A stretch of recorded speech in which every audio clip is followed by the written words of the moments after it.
नमस्कार. तर आज म्हण घेऊया, दळे तिला कळे, फुकटी गोंडा घोळे. अर्थ अगदी सोपा आहे. एखादी व्यक्ती जी स्वतः काम करते तिला त्यातल्या अडचणी कळतात आणि जे फुकटचे सल्ले देतात ना त्यांना त्यातलं काय कळणार. आता उदाहरणार्थ एखादं घर बांधायला घेतले, इतके सल्ले देणारे येतात ना, इकडे इकडं विहीर घ्या, तिकडं तिकडं गॅरेज करा, तिकडं तिकडं बगीचा करा. अहो, पण जेव्हा तुम्ही ती विहीर खोदायला घेता तेव्हा कळतं की इथं दगड नाहीये, नुसतीच भुसभुशीत माती आहे.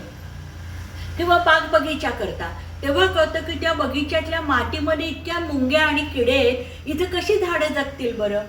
एखादा स्वयंपाक करताना इतके सल्ले येतात ना, अशी करा पुरणपोळी, तशी करा कटाची आमटी. अरे, दळे तिला कळे, फुकटी गोंडा घोळे. आवडला असेल तर लाईक, शेअर, सबस्क्राईब करा.